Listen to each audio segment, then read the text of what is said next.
தனுசு ராசிக்கு இந்த குரு பயிற்சி எப்படி இருக்க போகுது அப்படிங்கிறத பற்றி பார்க்கலாம்.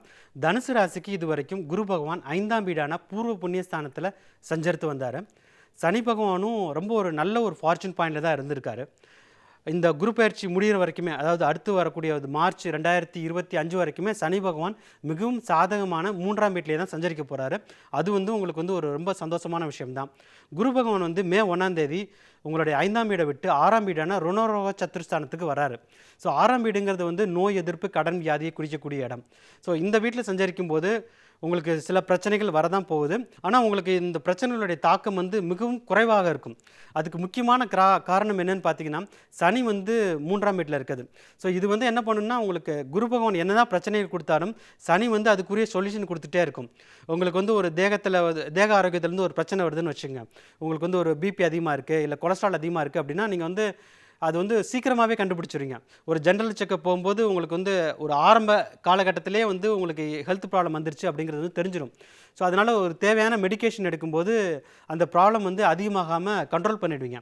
ஸோ அந்த மாதிரி உங்களுக்கு ஒரு பிரச்சனை வர்ற மாதிரி இருக்கும். ஆனால் அந்த பிரச்சனை குறைய ஆரம்பிச்சிடும். ஸோ அது மாதிரி தான் இந்த குரு பயிற்சி உங்களுக்கு இருக்க போகுது. அதே மாதிரி வேலை பார்க்குற இடத்துல உங்களுக்கு ஆஃபீஸ் பாலிட்டிக்ஸ் அதிகமாக இருக்கும்.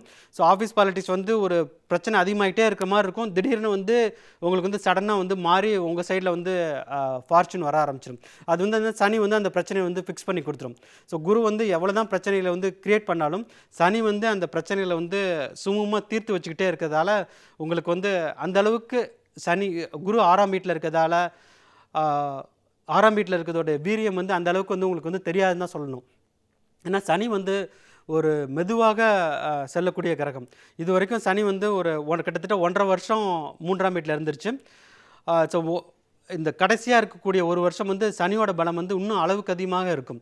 குரு ஒரு ஃபாஸ்ட்டாக மூவ் ஆகக்கூடிய கிரகம். அதுவும் வருட கிரகம் தான், ஒரு வருஷம் ஆகும். ஆனால் சனியை கம்பேர் பண்ணும்போது பார்த்தீங்கன்னா குரு ஒரு ஃபாஸ்ட்டாக மூவ் ஆகக்கூடிய ஒரு பிளானட். ஸோ அதனால் குரு என்ன தான் ஒரு பிரச்சனைகளை கொடுத்தாலும் சனி அதுக்குரிய சொல்யூஷன் உங்களுக்கு கொடுத்துட்டே இருக்கும். ஸோ இந்த சமயத்துலேயும் நீங்கள் சுபகாரியங்கள் நடத்தணும் அப்படின்னு பார்த்தீங்கன்னா, தை மாதம் பண்ணிங்கன்னா உங்களுக்கு ரொம்ப சிறப்பாக அமைஞ்சிரும். எந்த ஒரு பிரச்சனையுமே இல்லாமல் சுபகாரியங்களை வீட்டில் சுமூகமாக நடந்து முடிஞ்சுன்னு சொல்லலாம். ஒரு புது வீடு வாங்கி குடியேறதுக்கும் நீங்கள் தை மாதத்தை யூஸ் பண்ணிக்கலாம். அதாவது ஜனவரி 2025 அந்த மாதம் உங்களுக்கு ரொம்ப பிரமாதமான மாதமாக இருக்குது. ஸோ அந்த சமயத்தில் உங்களுக்கு கிடைக்க வேண்டிய நல்ல பலன்கள் எல்லாமே அந்த சமயத்தில் உங்களுக்கு கண்டிப்பாக கிடச்சிடும்.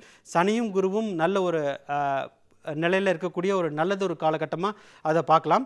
ஸோ இந்த குரு பயிற்சி உங்களுக்கு பொதுவாக 6ஆம் வீட்டு குரு ஒரு ருணரோக சத்துருஸ்தானத்தில் வராரு, பிரச்சனைகளை கொடுக்க போகிறாரு அப்படின்னு பயப்படக்கூடிய அளவுக்கான குரு பயிற்சியாக இது பார்க்க தேவையில்லை.